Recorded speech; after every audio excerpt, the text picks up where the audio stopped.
My sociopath of a boss. Where to begin?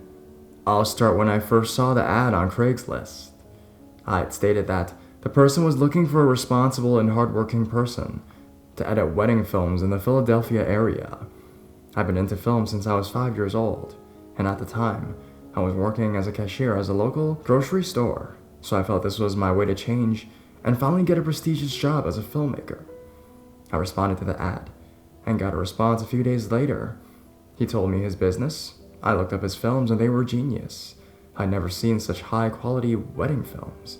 They really told a story and I was intrigued. A few days later, we planned an interview. It was a dreary day when I went to his worn-down apartment in a city that was local but kind of ghetto. As I walked out of my car, he greeted me at the door.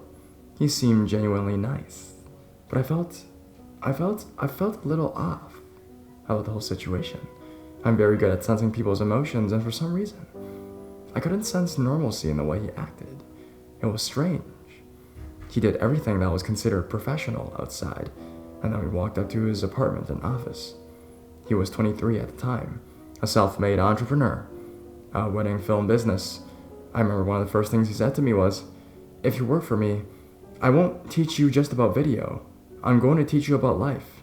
Being the naive 21-year-old I was, I really thought this guy was a really great businessman. Sure, he sounded full of himself, but what boss isn't? I got the job and I was ecstatic.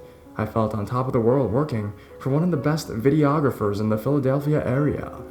I came into work the next day and ended up working on some of those TV dinner tables with a computer on it and a rickety chair. I didn't care. I was doing what I loved and it was awesome. A few months go by and I started noticing his weird behavior. I remember a specific time when a sister came over to visit him and I met her for the first time.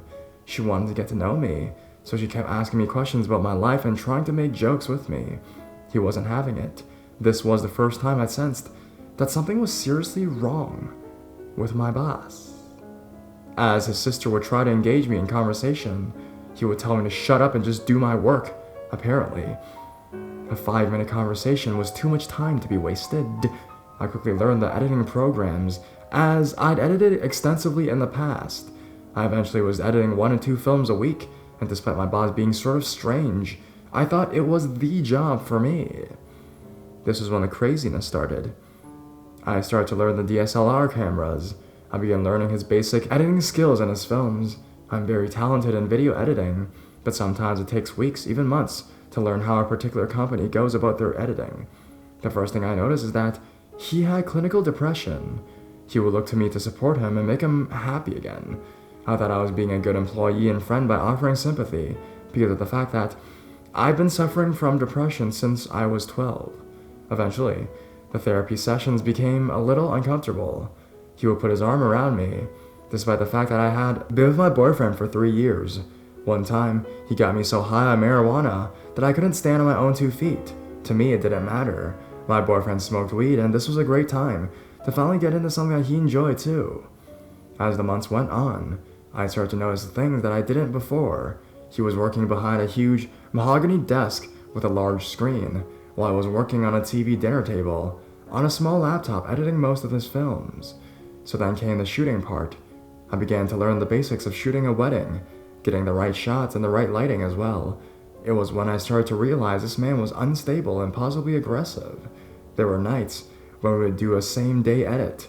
These were 3-minute videos that the company would create for the couple and show at the end of the evening. It was a stressful environment. He was usually the one editing the same-day edits in the beginning, but the pressure was terribly strong. I would film the people he knew for years that had their own video companies. I was ignored, I was the outcast, and I sort of followed them around. I felt useless, but I held on knowing that eventually I learned the trade. As the months passed, I was his main editor. I edited all the films, chose all the music, and sometimes would lead my own shoots when he had another shoot somewhere else. I found myself to be extremely talented. I know how to make a film beautiful, and how to make a story of love meaningful. I know that he loved to criticize me over time. If it wasn't the audio, it was the video. If it wasn't the video, it was the lighting. If it wasn't the lighting, it was the photography. If it wasn't the photography, it was me. I began to beat myself up. How could I not be good enough when I was so hard to do this, my absolute hardest to do it? Was I a failure? Should I even be in this field? There were a few more same-day edits that my boss would do on the Editon. It was extremely stressful because I had to make sure we had all the awesome shots we needed in order to make a fantastic film. Eventually, I edited my own same-day edit. I cried because of their reaction. I feel I'm a pretty sympathetic person, so I saw their happiness and felt whole when I saw that again. Despite the pressure, I continued on with my job, but as I continued, I noticed more aggressive behavior on his behalf. He started hitting on me, flirting endlessly and giving me back rubs. Do you know how creepy it is to get a back rub from your boss inside of his own house? It was a small business, so that's where we worked, out of his own home. It started becoming more of a hangout session rather than work. He'd tell me about his low self-esteem and would somehow work his way into putting his arms around me.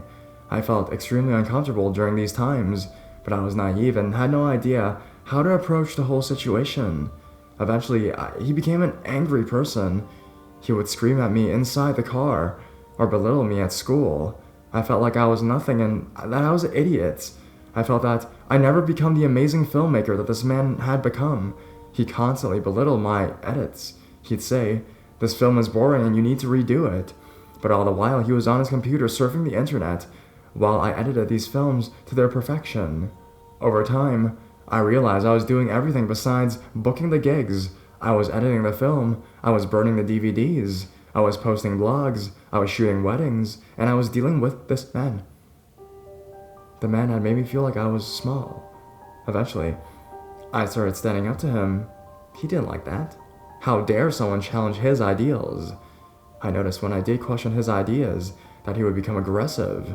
He acted as if because he was 2 years older than me and owned his own business, that I was a schmuck and would be nothing without him. The flirting and belittling continued. I was told I was not meant to be with my boyfriend. He started becoming more physical by trying to connect with me by introducing me to sci-fi shows. I enjoy them and I believe this was his way of having a hobby between him and I that I did not have between me and my boyfriend. And so the physical contact went on. And I, a naive kid, thought he just didn't realize social norms.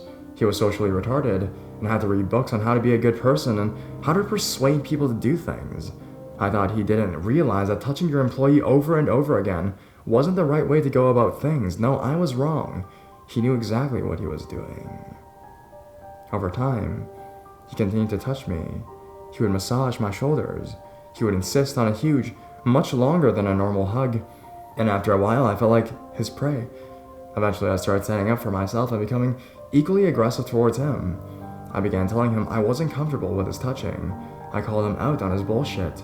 I told him his yelling at shoots was irresponsible and cruel. I mentioned that his personality was narcissistic because he wanted to know what I thought he was. I told him he was socially retarded and that it was pathetic that he had to read a book to understand how to be nice to another human being. He eventually accepted that he was, I think, because at this point, things started getting worse.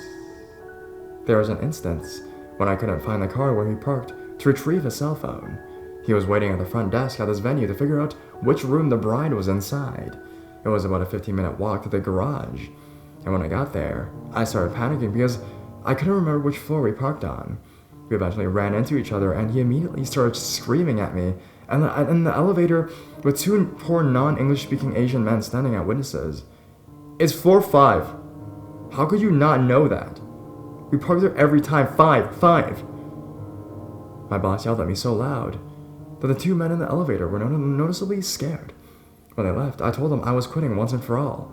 I couldn't stand the abuse anymore, the yelling, the belittling, the nonsense. I was done. 2 weeks later, I was working on an edit on a laptop at his house. It would be about a month until I was out of there. I know I was being very generous with my time, but I was trying to do the right thing. I remember distinctly him talking to me, joking around, and then grabbing a pocket knife on his table, which had been fully extracted. He held it to my neck. He tried to play it off as if he were joking, but I knew he wasn't. I joked with him, so he would release the knife. For the rest of the night, I was incredibly scared, but I wasn't about to tell him. Remember, this is a sociopath.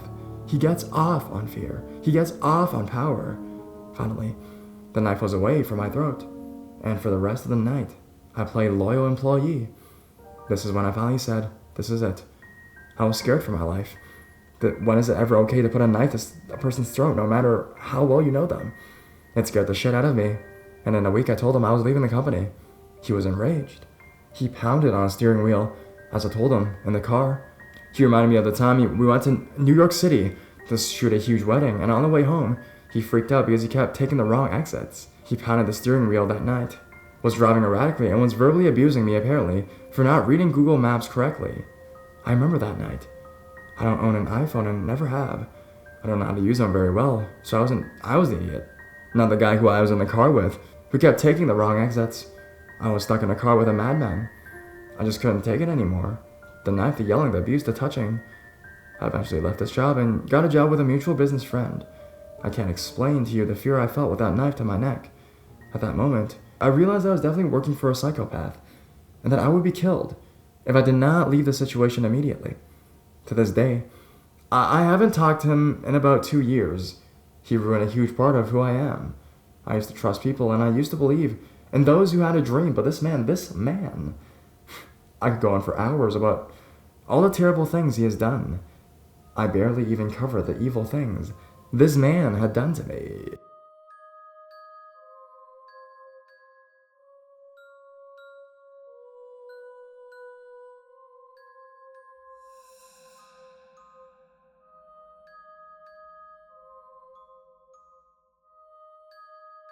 Creepy boss and creepy nephews. My first job. I work part-time at a mom and pop pizza as a delivery driver and dishwasher. The shop is within walking distance of my apartment, which I just got alone. The shop is owned by a foreign man and his 2 nephews, and another friend of theirs. I was the only female in the entire building. At first, the owner asked me to change into my work shirt the first day, in the wok in the freezer. I declined and put it on in the bathroom. He supervised me delivering pizzas and put his arm around my chair and told me to join him and the workers after the work for drinks.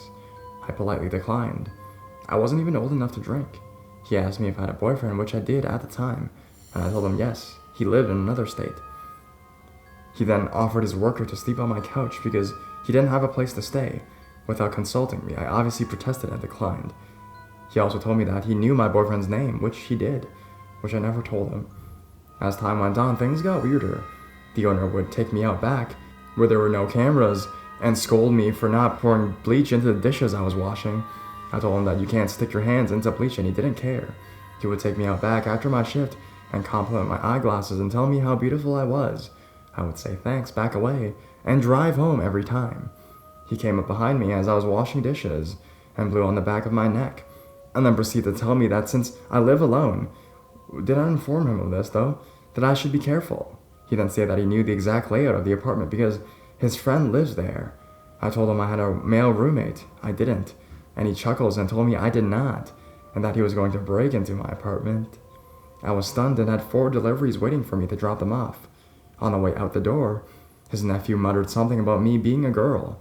I threw the pizza bag into the car and promptly pulled over, had a panic attack, and dropped all 5 pizzas and whatever else I was delivering at the very first house and didn't give a shit. I went home to my apartment, called my mom, and sat in the kitchen with a hammer for safety. Someone was knocking on my front door, but I didn't look to see who. I already had a feeling. Then, the pizza shop called me repeatedly. I left my eyeglasses in the shop and had their pizza bags. My dad went into the store, took the pizza bags back, and threatened the owner, saying he has no problem going back to jail. My dad brought back my glasses. Months passed. I ran into a nephew at my college campus, and he proceeded to make unending, uncomfortable eye contact until we passed each other. After the incidents, I got a huge 100-pound American Bulldog that kept me safe until the day she died. The pizza shop is still open for business, and I'm still living in my apartment. Haven't heard a thing since. Creepy pizza guy and your creepy nephews. Let's not meet ever again.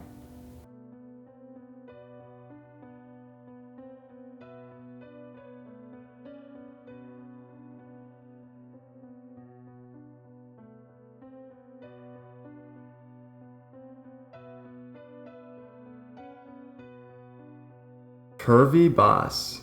So, I worked at a Canadian Tire store close to my house for almost 2 years when I was in high school. It was honestly such a shitty place to work at as a cashier because the managers were useless And customers could be so rude, and who really enjoys getting yelled at for hours every day, right? Anyways, the store manager hired me on the spot when I applied and came across as a very charming person, as he had a way with words and never once thought that he could be as perverted as he actually was. A few weeks into working at CT, my new coworkers told me unpleasant stories about our manager. We'll call him Thomas, and how he drove many long-working employees away after he took over as store manager. Apparently, one cashier was called into Thomas's office and was seen leaving crying. She quit soon after that and never told any one of her fellow coworkers as to why she just up and left so soon. There was another time when he verbally harassed another cashier in a sexual manner by asking her if she liked Italian sausage. I should add that Thomas is a fat, middle-aged married man with kids. A friend of mine worked at CT when I got hired also, and she told me of how she asked Thomas for a new name tag as hers had broken, and how he attempted to put it on himself. Okay, slightly weird, but not creepy altogether, right? Wrong. There's more. He made creepy comments to her about how her shirt was too big, she's a tiny girl, and how she should come upstairs to the lunchroom and get a smaller size, and that he takes pictures too. What the fuck? What grown-ass man in his right mind would say something like that to an underage girl? The worst was when I was in the cash room counting my till, and Thomas was cashing his cashiers out that night. I bent over to put my till away, and felt his front slightly brush against my butt, and I heard him quietly mutter, "Oh yeah, it's fucking nice." I don't even know what to say to that. Like I just handed in my total, locked up my till, and left. Unfortunately, he continues to harass so many female employees to this day, so I'm glad I got out of there before it escalated into anything worse.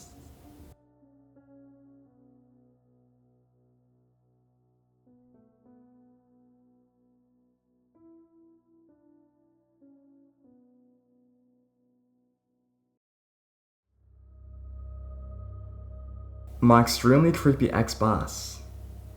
A couple years ago, I found a job on Craigslist working as a modeling agency, working as a scout. The boss was clearly into me from day one, and after a few times working there, he gave me his number. He started to tell me that he loved me, that it was love at first sight. He told me that I changed his life after meeting him once.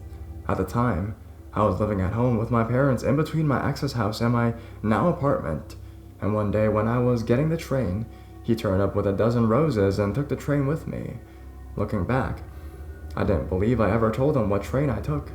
This should have sent alarm bells ringing, I know, but at the time I was at a low point, and the attention was flattering. Other creepy things he did included sending me unsolicited photos of him in the bathtub, and taking me to sex shops to say that's where I found the models. He's not even my type. He kinda looked thuggish and had a tattoo on his back, huge angel wings with a number 13 in the middle. After the train incidents, I decided to look him up online and saw his mugshot. He had been in jail, but not for anything violent, just for felony amounts of stealing money from the club he used to manage. Nevertheless, I was creeped out. I confronted him and he gave me an explanation, and I believed him, that it was a once-off mistake and that he wasn't a bad guy. Shortly after that, one night, he came over to my parents' house when they weren't home. He knew they were away. I believe we were just hanging out, but in hindsight, he was checking the place out. He left the same night after a few hours. The next day, I went into work and my boss had not arrived yet. I got a phone call from the security alarm company saying someone had broken into my family's house and that they detected movement throughout the house, including my area of the house. Nothing was ever stolen or anything, but I just knew he had broken in. After I quit the job shortly afterwards, he ended up being escorted out of the workplace. Apparently, he had stolen from the company too, and I hear he is in jail again now. I actually forgot about this until recently, because my parents had since sold the house, but I was afraid he would come back for a long time. A weird thing, as I said, I was not in a great place then, and this guy went to such a creepy effort to get me. The one time I actually agreed to a date with him, his phone was disconnected the Sunday we were supposed to hang out, and he said he broke it and said he cannot get it fixed until Monday. Never ever quite added up with him. So, creepy ex-con, I think, present con and ex-boss. Let's not meet again.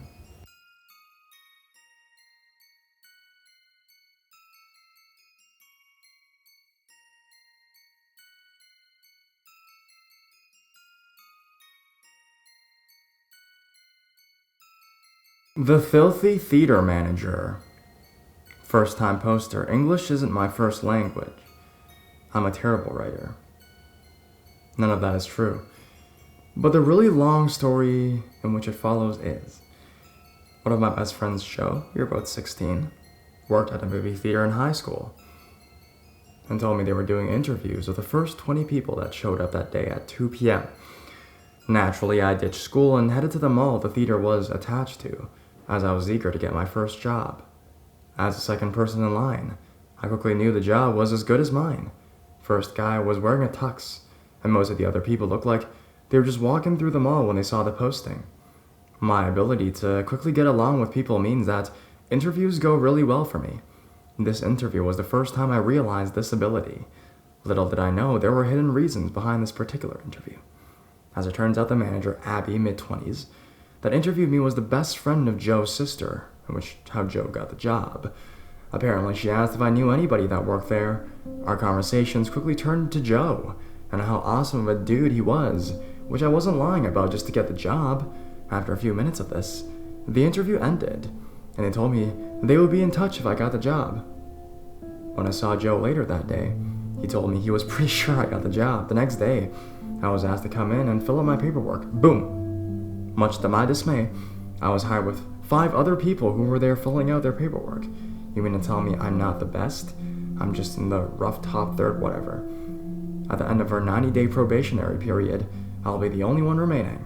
A few days later was my first shift, and I was working with 2 other newbies, plus somebody who was working there for a couple of years and was to train us, as much as you can train someone to tear tickets and sweet popcorn. DeMarcus and Brian were smartasses and talk constant shit like me. I mean, I like them. Jane stays quiet and mumbles when talks. I'm indifferent to her.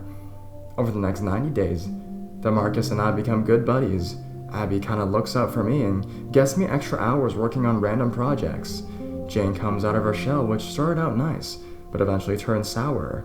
At the end of our 90 days, DeMarcus, Jane, and I were the only 3 people kept from our hire group, and were moved to work in concessions and box office, while a new batch of people were hired for the theater cleaning. Jane and I were now working in close quarters, which taught me 2 things. 1, Jane smells really bad all the time, and 2, she likes rubbing my arm. Indifference turns to constant annoyance of Jane's presence. Jane began making me uncomfortable constantly. I had spoken with another manager about what was going on, and if she saw Jane and I working in the same area together, and our station didn't require us to be there at that moment, she would ask one of us to go down to do some other task, which would separate us for a short period. One day, while exiting the break room, Jane was coming up to start her break. She corners me on the landing, hugs me, and prevents me from continuing down the stairs. I told her to leave me the fuck alone and push past her. Abby was just outside the door of the bottom of the stairs, so I told her what happened. If this story was a train, right now would be the point that the train pops off the tracks, shoots way over, and lands on another set of tracks, heading for a dark tunnel. Abby's solution was to force Jane and I to work in the same areas more often, assigning us to register right next to each other, basically the exact opposite of what Tara did. Abby is now on my shit list. Around this time, someone who used to work at the theater came back. His name is Jim. Jim and I are both tall, skinny white dudes with dark hair, and people often comment on how we look like brothers. Fun fact, Jim used to date Abby. Jim now hates her. Abby began wrapping up the Cree factor with Jim around it. It became apparent that she was not over him. Her solution was to show me more attention, with or without him around. It made me a little uncomfortable, but nowhere near as bad as how Jane made me feel. Abby tells me a plan she has to take Joe to Disneyland for his birthday and wanted me to go. She wants to surprise him, so her plan was to go 5 months before his actual birthday. Pretty sure he wasn't expecting it. The day of it, it's me, Joe's sister, and Abby. Joe chokes on cotton candy, don't ask how, and being the good friend I am, I laughed uncontrollably and told him it would have been ridiculous to die at the happiest place on earth from cotton candy. He agrees. I digress. Things were going well, until Abby tells me the real reason she hired me. I reminded her of Jim. It had nothing to do with my interview or how well she thought I could do. I was her eye candy. I said something along the lines of, well, Glad I was actually good enough to keep around. Then I started to speed up a bit to catch up to Joe.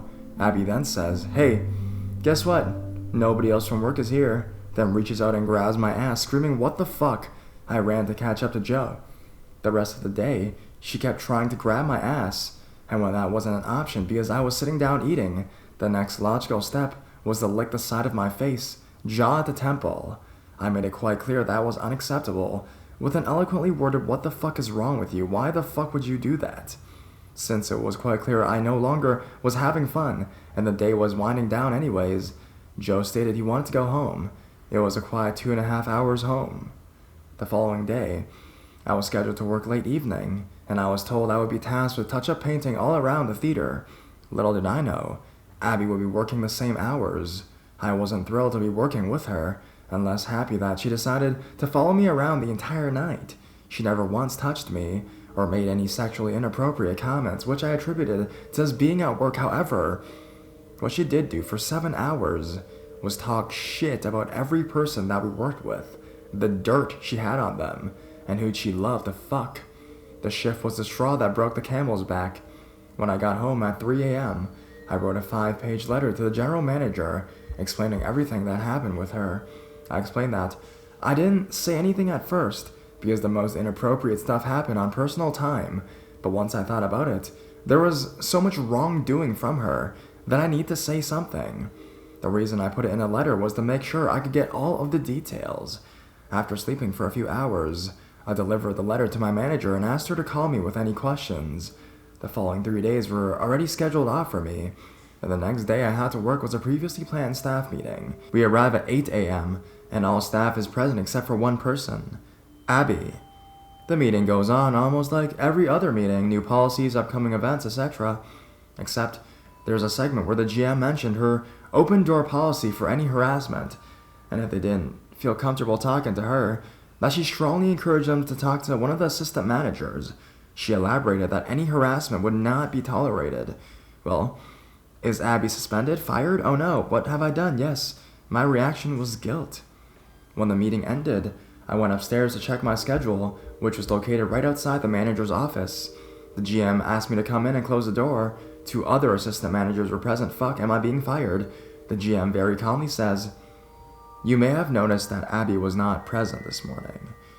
This is not entirely due to your letter, in fact. Your letter composed much of what I had expected, heard rumors of, or had less severe cases reported to me. I thank you for bringing this to my attention, and you should not feel guilty for what had happened. This is the result of her actions." I looked around the room and saw smiles on all 3 of their faces. I never got the full story, but it seemed every manager had horror stories regarding Abby. I continued to work there for years and gained a lot of great friends. After I turned 18, I was offered a position as an assistant manager. The GM asked me if I would mind being a main point of contact regarding harassment claims, because she believed I was best suited to work through the issue. I was happy to be trusted with this, and it helped me become someone the employees would talk to regarding any issues, work-related or not. Abby, let's not meet again, although dealing you gave me the strength to help others.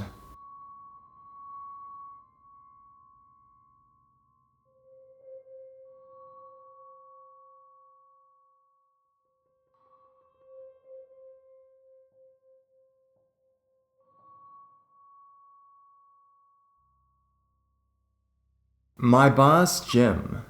For reference, I'm currently an 18-year-old female who is relatively attractive. When I was 17, I got my first job. It was a temporary retail job at a Halloween store. The store was a sister store to a rather large party retailer. So some managers from the larger store were brought in for this temporary store. When I went in for my interview, I was initially talking with a woman named Jenna.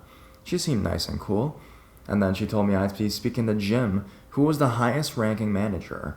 He came into the room, looked at me, and said, "Okay, you're hired." I was kind of shocked he didn't ask me anything or even my name, but I figured Jenna told him I was good to go, so I didn't say anything. He gave me the creeps though. He was more than old enough to be my father, and he looked like a pedophile. That sounds bad, but you all know what I mean. On my first day, I met my coworkers who were all teenage girls except for one 20-year-old guy. Our jobs were simple. help people get costumes and accessories, to give them ideas. We all had to dress up in costumes. Since it was my first day, I didn't know what to wear, and a girl suggested to be matching Spider-Woman. I went to the storage room to get the costume, and to my dismay, there were none left. Jim asked what I was doing, and I explained, and he suggested I wear a skimpy version. No. It's cold in here, and I'd rather not, thank you. So I grab whatever I can find and carry on. The next few shifts were when I realized something was up. The guy got fired, and all that was left was the teenage girls. Jenna, probably 25, and Jim. Okay, maybe the other guy messed up or something like that. Whatever. A coworker pulled me aside one day and whispered, "Does Jim creep you out? He keeps looking at me weirdly and suggesting these tight, revealing costumes." I tell her he does the same to me, and eventually we quietly asked the other girls, and they all agreed. I thought that maybe Jim was just a sleaze, and I knew the job was temporary, so I sucked it up. As the days went on, I noticed he kept touching all the girls, including myself, on our lower backs as he walked behind us, and he grabbed our shoulders a little too low if he was talking to us. That's when I decided that this guy had an issue. Since there weren't a lot of employees, we all worked really late shifts and many days a week. By late, I mean we wouldn't leave until around 2:30 a.m. on a busy night. Great, I thought, more time with Creepzilla. When I got home one night, I told my mom what I noticed, and she lost her mind. As some background information, I get creeped on often, and I had been in a horrible, abusive relationship, and my dad wasn't around. My mom is Mama Bear on steroids. She came into the store during my shift just to browse, and I saw her speaking quietly to a coworker who pointed in Jim's direction. She walked over and went on him for being creepy and touchy and left immediately. You'd think Jim would apologize or tone it down. No. Jim got creepier and touchier. For example, another girl and I just finished stocking the assigned shelves and asked him if there was something else he needed us to do, and he said, "Oh, just stand there and look beautiful. Oh look, you're doing such a good job." I squeamishly laughed and walked away. Finally, the Halloween season is done, and we all get to be done working there. Before I leave my last shift, he pulls me aside and hugs me. He told me he'd miss me, and that I'd help bring in sales due to my beautiful face and social personality. I rolled my eyes and told him, "See ya never, Jim," and left. Yeah, creepiness over. Wrong. I went to the grocery store with my mom and spot him down the aisle. I tell my mom and she says, "No worries, I got this." Jim notices me and runs over and says, "Good to see you." I stare at him weirdly and my mom goes, "Maddie, we need to go." My name isn't Maddie, so it was quick thinking on her part to change my name. We saw him a few more times before we left. I've only had a few more run-ins with this asshole. He never seems to understand how social interactions work, and body language is lost on him. I always ignored him, and later explained the situation to whomever was with me. "Jim, let's not meet again." Apparently my "see you never" was not sufficient the first time.